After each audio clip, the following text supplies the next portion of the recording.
नमस्कार, स्वागत है आप सभी का दूरदर्शन समाचार पर लेकर हाजिर हूं मैं खबरों का सिलसिला। मैं कृतिका। बुलेटिन की करेंगे शुरुआत और सबसे पहले एक नजर सुर्खियों पर। आज होगा बीजेपी अध्यक्ष पद के लिए नितिन नवीन के नाम का औपचारिक ऐलान। निर्विरोध चुने गए पार्टी के सबसे युवा राष्ट्रीय अध्यक्ष।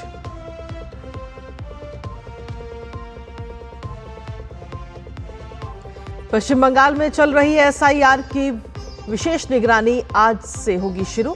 राज्य के मुख्य निर्वाचन अधिकारी मनोज कुमार अग्रवाल करेंगे निगरानी। निर्धारित समय सीमा में पूरी होगी प्रक्रिया।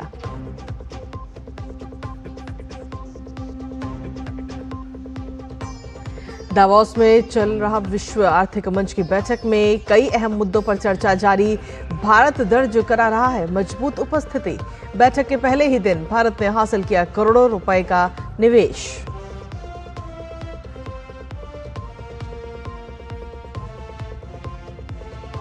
अंतर्राष्ट्रीय खबरों में अमेरिका के मिशिगन में बर्फीले तूफान के कारण भीषण सड़क हादसा। 100 से ज्यादा वाहन आपस में टकराए, कई लोग हुए घायल।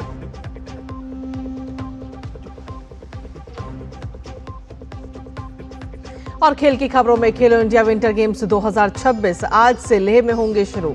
1000 से अधिक पुरुष और महिला खिलाड़ी लेंगे हिस्सा।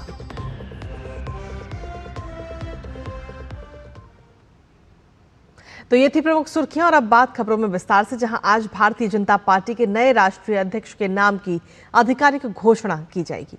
इस घोषणा के साथ ही नितिन नवीन नई दिल्ली स्थित पार्टी मुख्यालय में भारतीय जनता पार्टी के 12वें राष्ट्रीय अध्यक्ष नियुक्त हो जाएंगे। वर्तमान में वो पार्टी की राष्ट्रीय कार्यकारी अध्यक्ष की जिम्मेदारी संभाल रहे हैं। केंद्रीय गृह मंत्री अमित शाह, रक्षा मंत्री राजनाथ सिंह और अन्य वरिष्ठ नेता भी कार्यक्रम में शिरकत करेंगे। तो वहीं पार्टी की स्थापना के बाद नितिन नवीन सबसे युवा अध्यक्ष हैं। आपको ये रिपोर्ट दिखाते हैं।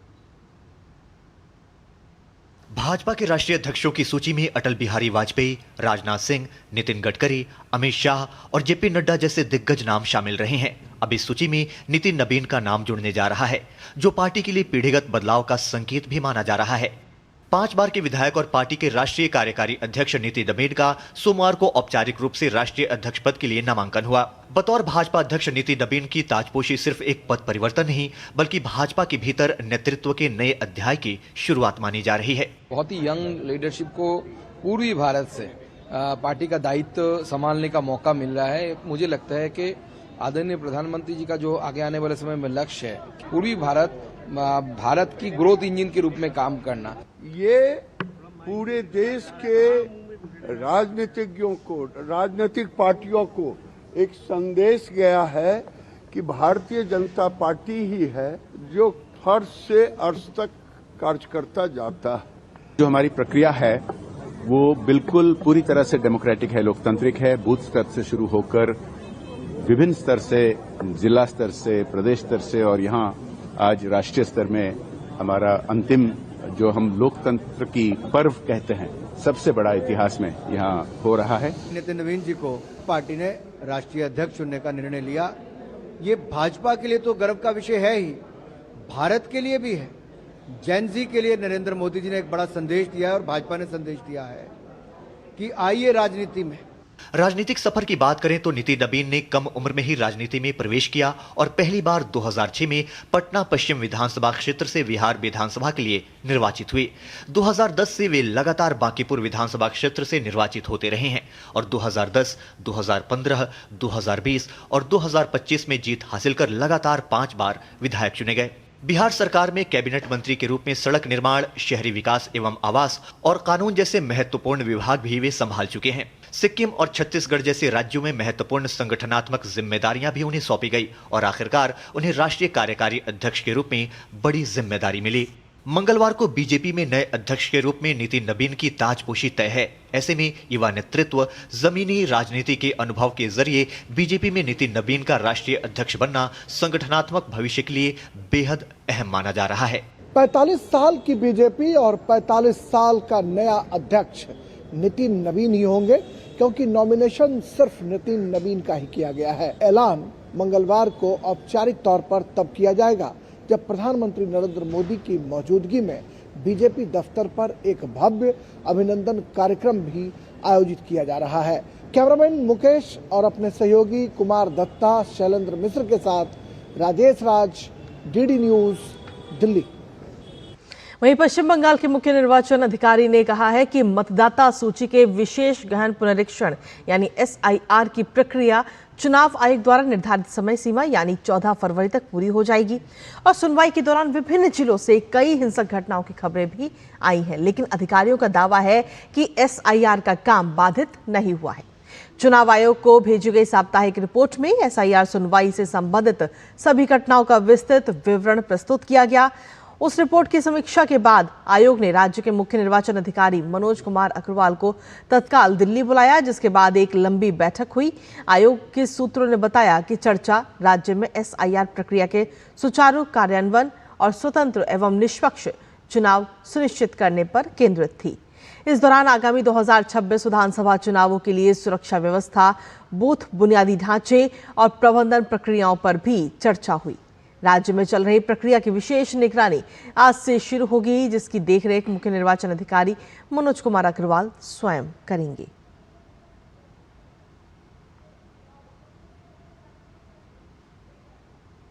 संयुक्त अरब अमीरात के राष्ट्रपति की भारत यात्रा के दौरान द्विपक्षीय सहयोग में विस्तार से जुड़े बड़े फैसले हुए। प्रधानमंत्री नरेंद्र मोदी के साथ नई दिल्ली में हुई इस बैठक में रिश्तों को नई ऊंचाई पर ले जाने की प्रतिबद्धता दोहराई गई। आइए रिपोर्ट दिखाते हैं।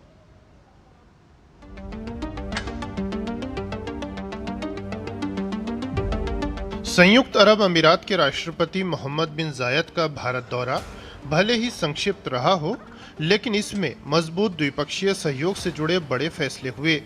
राष्ट्रपति जायद अपने परिवार और शीर्ष मंत्रियों अधिकारियों के साथ नई दिल्ली पहुंचे तो स्वागत के लिए हवाई अड्डे पर खुद प्रधानमंत्री नरेंद्र मोदी मौजूद थे।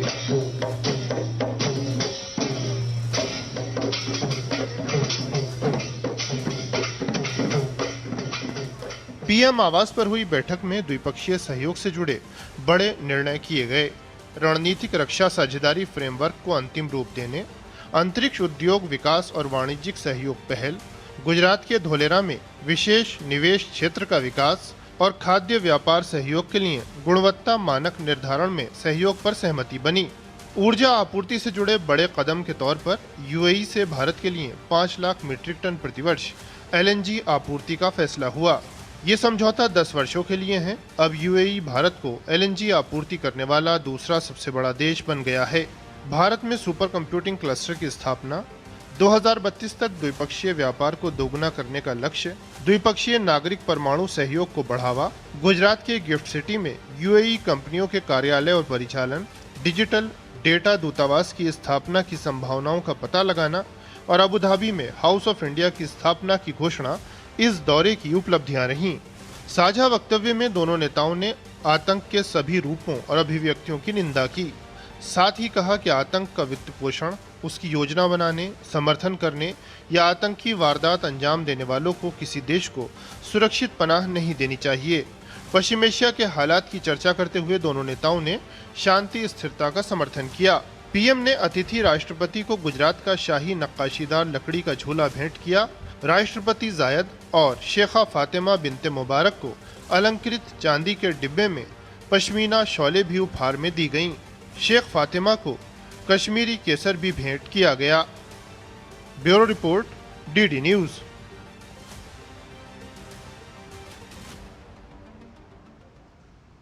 स्विट्जरलैंड के दावोस में आयोजित हो रहे विश्व आर्थिक मंच के वार्षिक सम्मेलन के दूसरे दिन आज सरकार, उद्योग जगत, सामाजिक संगठन और शिक्षा क्षेत्र के दुनिया भर के दिग्गज वैश्विक समस्याओं पर चर्चा करेंगे। इस दौरान वो दुनिया के सामने मौजूद चुनौतियों का समाधान निकालने और आने वाले समय की प्राथमिकताएं तय करने का प्रयास करेंगे। इस सम्मेलन में आज AI और अन्य उन्नत तकनीकें, संघर्ष की प्रकृति कैसे बदल रही है और आधुनिक सेनाएं युद्ध में कैसे शामिल होती हैं जैसे विषयों पर अलग अलग सत्रों में चर्चा होगी। भारत के केंद्रीय सूचना और प्रसारण मंत्री अश्विनी वैष्णव आज AI और अर्थव्यवस्था पर पैनल चर्चा में भाग लेंगे। इसके अलावा आज यूरोपीय आयोग की president Ursula von der Leyen, Satya Nadella, चीन के vice premier He Lifeng, France के राष्ट्रपति इमैनुअल मैक्रों समेत कई दिग्गज विभिन्न सत्रों को भी संबोधित करेंगे। महाराष्ट्र सरकार ने दावोस में विश्व आर्थिक मंच शिखर सम्मेलन के पहले दिन रिकॉर्ड तोड़ 14.5 लाख करोड़ रुपए के निवेश समझौता ज्ञापन पर हस्ताक्षर किए हैं। एक ही दिन में हासिल की गई ये रकम लगभग पूरे 2025 दावोस शिखर सम्मेलन के दौरान राज्य द्वारा प्राप्त किए गए निवेश के बराबर है। हस्ताक्षर किए गए 19 समझौता ज्ञापनों में अलग अलग क्षेत्र में 15 लाख से ज्यादा नौकरियां मिलने की भी उम्मीद है। राज्य सरकार की ओर से जारी एक प्रेस विज्ञप्ति में कहा गया कि ये समझौते राज्य के विकसित महाराष्ट्र 2047 की परिकल्पना और $5 ट्रिलियन की अर्थव्यवस्था बनने के महत्वाकांक्षी लक्ष्य के साथ मेल खाते हैं। मुख्यमंत्री देवेंद्र फडणवीस ने कोका कोला और एंटोरा एनर्जी जैसी ग्लोबल कंपनियों के साथ उच्च स्तरीय बैठक की, जिसमें संचालन बढ़ाने और आपूर्ति मजबूत करने पर चर्चा हुई। विज्ञप्ति में कहा गया कि एआई, क्वांटम कंप्यूटिंग, फिनटेक और हरित ऊर्जा जैसे क्षेत्रों पर भी वैश्विक उद्योगपतियों से चर्चा होने की उम्मीद है।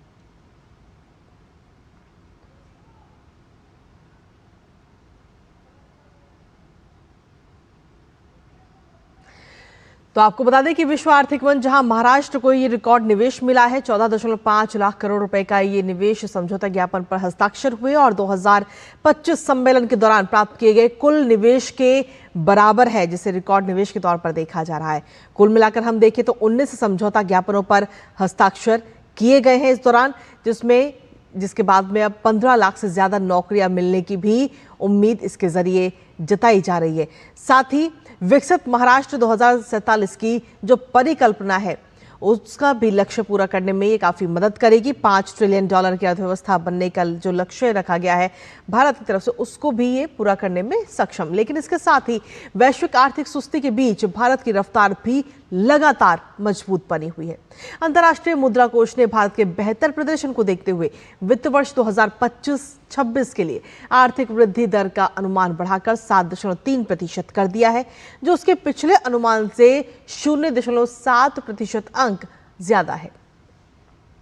आईएमएफ की रिपोर्ट के मुताबिक जहां 2026 में वैश्विक अर्थव्यवस्था के सिर्फ 3.3% की दर से बढ़ने का अनुमान है, तो वहीं भारत की ग्रोथ उससे 2 गुने से भी ज्यादा रहने की उम्मीद है। चीन के लिए 2025 में वृद्धि दर 5% आंकी गई है, जबकि उभरती अर्थव्यवस्थाओं की औसत रफ्तार 4% के आसपास रहने की संभावना है। महंगाई के मोर्चे पर भी भारत को राहत मिलती नजर आई। खाद्य कीमतों में नरमी से मुद्रास्फीति के आरबीआई के 4% के लक्ष्य के करीब रहने की भी उम्मीद जताई गई। अब ऐसे में वैश्विक अनिश्चितताओं के बीच भारत दुनिया की सबसे तेज बढ़ती प्रमुख अर्थव्यवस्थाओं में अपनी मजबूत स्थिति को बनाए हुए है। और डीडी न्यूज पर खबरों का सिलसिला यूं ही लगातार जारी, लेकिन बुलेटिन में वक्त एक छोटे से ब्रेक का है। आप बने रहिए हमारे साथ। सुनो, एक अच्छी इंश्योरेंस पॉलिसी एआई से पूछते हैं। एक ऐसी पॉलिसी जिसमें प्रीमियम पेमेंट हो लिमिटेड पर इनकम आती रहे लाइफ टाइम। LIC का जीवन उत्सव। एक ऐसी पॉलिसी जो दे होल लाइफ इंश्योरेंस कवर भी। LIC का जीवन उत्सव। वाह, चलो तो LIC की जीवन उत्सव पॉलिसी ही लेते हैं। मैं भी तुमसे यही कह रही थी, LIC का जीवन उत्सव। लाइफ टाइम सेलिब्रेशन मनाइए LIC के जीवन उत्सव के साथ, फ्यूचर सेट है। विभाग अनेक, कंप्लेंट बॉक्स 1। किसी भी सरकारी दफ्तर, विभाग या बैंक से जुड़ी शिकायत के लिए pgportal.gov.in पर जाएं, रजिस्टर करें, संबंधित विभाग चुनें, शिकायत दर्ज करें और ट्रैकिंग आईडी नोट करें। SMS या ईमेल पर एक्नॉलेजमेंट पाएं और शिकायत का जवाब सीधे मंत्रालय से प्राप्त करें। अब तक 1,12,00,000 से अधिक भारतीयों ने भरोसा जताया। CP ग्राम्स, आपकी हर शिकायत का हल।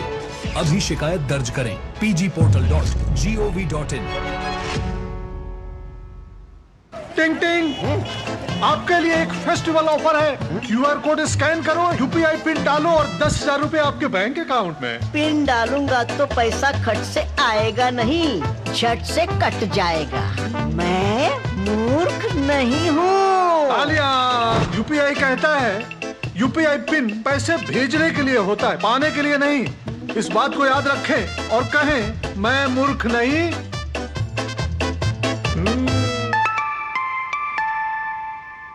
जाइए, आप भी किसी का टेस्ट लीजिए। और ब्रेक के बाद एक बार फिर से स्वागत है आप सभी का। केंद्रीय नवीन एवं नवीकरणीय ऊर्जा मंत्री प्रहलाद जोशी विश्व आर्थिक मंच की बैठक में भाग लेने के लिए दावोस के दौरे पर हैं। केंद्रीय मंत्री प्रहलाद जोशी ने दावोस में ओमान के उप प्रधानमंत्री के आर्थिक मामलों के सलाहकार डॉक्टर सईद मोहम्मद अहमद अल साखरी से भी मुलाकात की।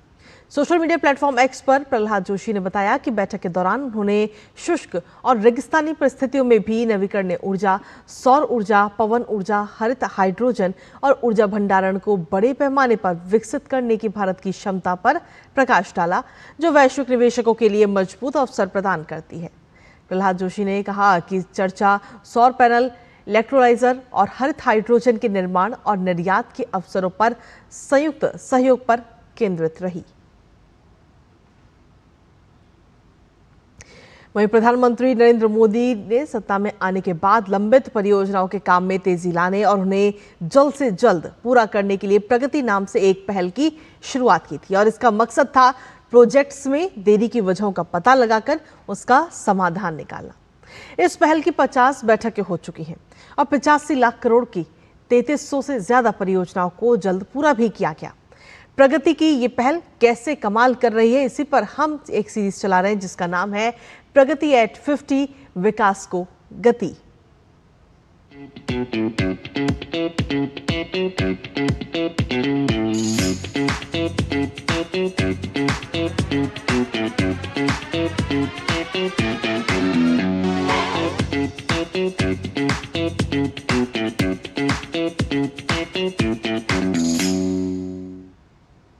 तो प्रधानमंत्री नरेंद्र मोदी के नेतृत्व में प्रगति प्लेटफॉर्म ने वर्षों से अटकी परियोजनाओं को नई दिशा दी है।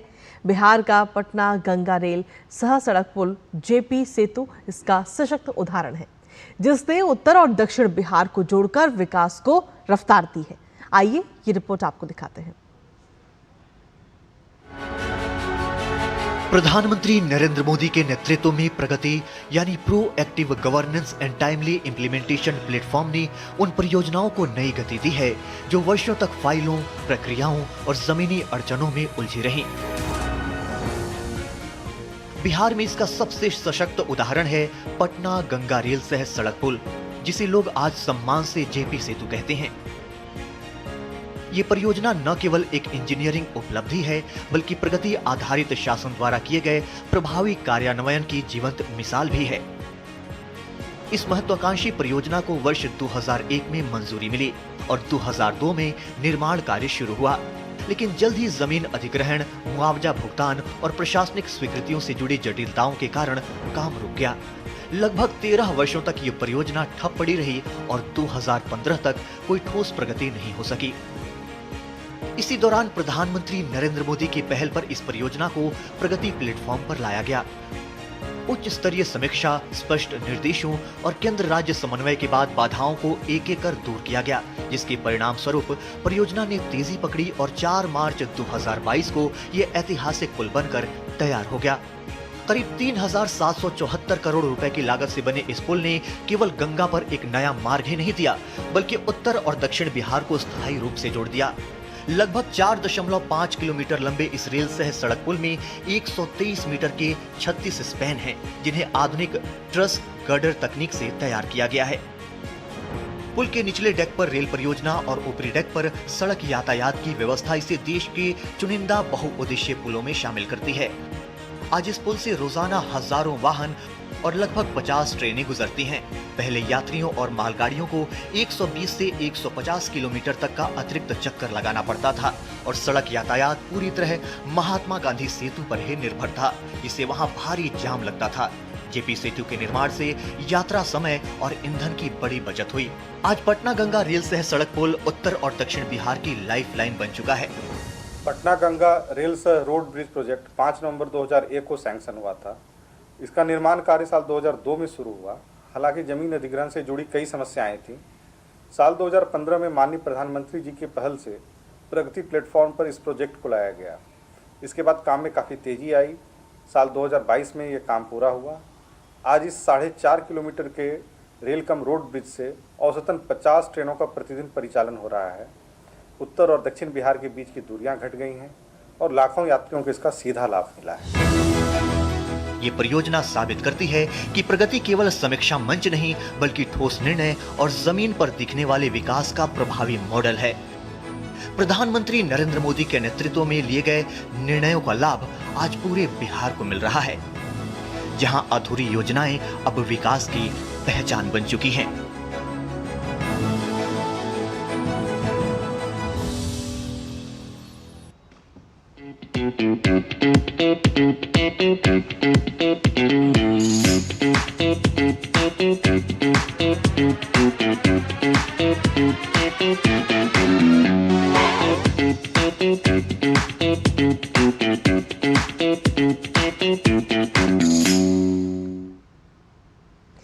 और चलिए खबरों में आगे बढ़ेंगे, जहां केंद्रीय रेल मंत्री अश्विनी वैष्णव ने वीडियो साझा कर बताया कि मुंबई अहमदाबाद बुलेट ट्रेन परियोजना में मेक इन इंडिया के तहत ओवरहेड इलेक्ट्रिफिकेशन मास्ट की स्थापना तेजी से चल रही है। उन्होंने कहा कि स्वदेशी तकनीक से परियोजना को गति मिल रही है और ये आत्मनिर्भर भारत की दिशा में एक अहम कदम है। और आगे बढ़ते हुए अब बात मौसम की, जहां मौसम विभाग ने 2 पश्चिमी विक्षोभ के बारे में चेतावनी जारी की है, जिनसे 22 से 28 जनवरी के बीच जम्मू और कश्मीर के आसपास के इलाकों पर सीधा असर पड़ने की संभावना व्यक्त की गई है। इन विक्षोभ के चलते बारिश और हिमपात के साथ तेज बारिश होने का भी अनुमान है। विभाग के अनुसार तीव्र विक्षोभ 22 से 24 जनवरी तक इस क्षेत्र को प्रभावित करेगा और दूसरा मध्यम तीव्रता वाला विक्षोभ 26 जनवरी की रात से 28 जनवरी की सुबह तक मौसम प्रभावित करेगा। मौसम विभाग के अनुसार संबंधित गतिविधियों के कारण सड़क और हवाई परिवहन बाधित हो सकते हैं। इसमें जम्मू श्रीनगर राष्ट्रीय राजमार्ग और केंद्र शासित प्रदेश के ऊंचे इलाके भी शामिल हैं। बर्फ से ढके क्षेत्रों में रहने वाले लोगों को फिसलन भरे और हिमस्खलन संभावित क्षेत्रों में जाने से बचने के लिए कहा गया है। किसानों को भी प्रभावित अवधि के दौरान सिंचाई, उर्वरक प्रयोग और रासायनिक छिड़काव जैसी गतिविधियों को रोकने की सलाह दी गई है।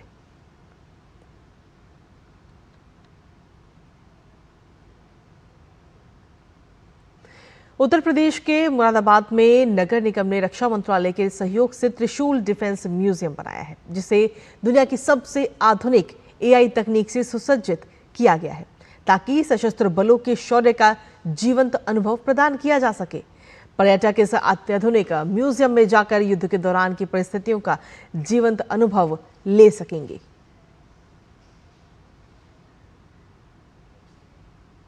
और अब बात अंतर्राष्ट्रीय जगत से जुड़ी तमाम खबरों की, जहां अफगानिस्तान के काबुल में विस्फोट होने से 7 लोगों की मौत हो गई और दर्जन अन्य लोग घायल हो गए हैं। घटना में एक चीनी नागरिक और 6 अफगानी भी मारे गए हैं। विस्फोट अफगानिस्तान की राजधानी के शहर एनौ जिले में एक चीनी रेस्तरां में हुआ। रेस्तरां एक अफगान व्यक्ति, एक चीनी नागरिक और उसकी पत्नी के संयुक्त स्वामित्व में था। रेस्तरां चीनी मुसलमानों के बीच लोकप्रिय था। पुलिस प्रवक्ता ने बताया कि विस्फोट रेस्तरां की रसोई के पास हुआ और इसके कारणों की जांच की जा रही है। गृह मंत्रालय के प्रवक्ता अब्दुल मतीन कानी ने कहा कि विस्फोट के कारणों की जांच हो रही है। इस्लामिक स्टेट नामक सशस्त्र समूह ने एक बयान जारी कर इस हमले की जिम्मेदारी भी ले ली है। SITE इंटेलिजेंस ग्रुप के अनुसार ये एक आत्मघाती हमला था, जिसका निशाना चीनी नागरिक थे। अमेरिका के मिशिगन राज्य में भारी बर्फबारी के कारण बड़ा सड़क हादसा हुआ। ग्रैंड रैपिड्स के पास इंटरस्टेट 146 पर 100 से ज्यादा वाहन आपस में टकरा गए या सड़क से फिसल गए। इस हादसे में 30 से ज्यादा बड़े ट्रक भी शामिल थे। पुलिस ने सुरक्षा कारणों से सड़क के दोनों ओर यातायात बंद कर दिया। कई लोगों को चोटें भी आई हैं, लेकिन किसी की मौत नहीं हुई। फंसे हुए लोगों को बसों से सुरक्षित स्थान पर पहुंचाया गया। सफाई कार्य में कई घंटे लगने की फिलहाल संभावना जताई जा रही है। वहीं दक्षिणी स्पेन में रविवार को हुए रेल हादसे में अब तक 40 लोगों की मौत हो चुकी है। एक हाई स्पीड ट्रेन के पटरी से उतरने और सामने से आ रही दूसरी ट्रेन से टकराने के कारण ये भयंकर हादसा हुआ है। एक ट्रेन स्पेन की राजधानी मैड्रिड से मेलगा जा रही थी, तभी वो पटरी से उतर गई और दूसरी दिशा से आ रही ट्रेन से टकरा गई। मृतकों की पहचान अब DNA सैंपल के जरिए की जा रही है। इस हादसे के बाद 43 लोग लापता भी बताए जा रहे हैं। तो वहीं एक्सीडेंट के बाद इस ट्रैक पर रेल सेवा पूरी तरह से बाधित है। लगभग 200 से ज्यादा ट्रेनें कैंसिल की गई। स्पेन में 2013 के बाद ये सबसे बड़ा रेल हादसा बताया जा रहा है। स्पेन के प्रधानमंत्री पेड्रो सांचेज ने रविवार को हुए ट्रेन हादसे के बाद 3 दिन के राष्ट्रीय शोक की घोषणा की है। साथ ही इस हादसे के कारणों की जांच भी पूरी पारदर्शिता से करने की बात कही जा रही है। खेलो इंडिया शीतकालीन खेल 2026 आज लेह में शुरू होंगे, जिसमें 1000 से ज्यादा खिलाड़ी भाग लेंगे। नवांग दोरजे स्टेडियम, सेना रिंक और जमा हुआ गुपुक तालाब 26 जनवरी तक होने वाले इन खेलों में आकर्षण का केंद्र होगा। खेलों का उद्घाटन समारोह आज दोपहर में होगा। आइस हॉकी और आइस स्केटिंग में 772 खिलाड़ी भाग लेंगे और इस साल ओलंपिक स्पर्धा फिगर स्केटिंग में को भी शामिल इसमें किया गया है। इन खेलों का समापन 26 जनवरी को होगा। आपको छोड़ जाते हैं इस खास रिपोर्ट के साथ। मुझे और हमारी टीम को दीजिए अनुमति। नमस्कार। खेलो इंडिया विंटर गेम्स का रोमांच एक बार फिर से खिलाड़ियों को रोमांचित करने के लिए तैयार है। बर्फीली पहाड़ियों के बीच में प्रकृति की प्राकृतिक सौंदर्यता के साथ खिलाड़ियों की जीत के जज्बे की आग इन खेलों को एक नया अक्स देगी। आइस स्पोर्ट्स की कड़ी में लद्दाख ने खुद को एक बड़े केंद्र के रूप में स्थापित किया है। ये तीसरा मौका है जब प्राकृतिक सुंदरता के बीच इन खेलों का आयोजन होगा। लेह संस्करण में आयोजित होने वाले इन खेलों में दो प्रमुख आइस स्पोर्ट्स, आइस हॉकी और आइस स्केटिंग आकर्षण का मुख्य केंद्र होंगे, जबकि इस बार फिगर स्केटिंग को पहली बार शामिल किया गया है। ये खेल NDS ice hockey stadium, Gupuk pond और LSRC आर्मी आइस रिंक में आयोजित होंगे। मेजबानी के ये स्थल आकर्षण का मुख्य केंद्र होंगे। लेह में आयोजित होने वाले इन खेलों में जहां एक और एथलीट अपनी प्रतिभा से पदक जीतने की तस्वीर को सामने रखेंगे, वहीं दूसरी तरफ हाई अल्टीट्यूड, शून्य से नीचे तापमान और कम ऑक्सीजन जैसे चुनौतीपूर्ण जलवायु परिस्थितियों का भी सामना उन्हें करना पड़ेगा। कुल मिलाकर रोमांच, संघर्ष और आगे बढ़ने की कला का संगम अगले कुछ दिन विंटर गेम्स को एक नया रूप देगा। लेह से अभिषेक प्रसाद की रिपोर्ट, DD न्यूज।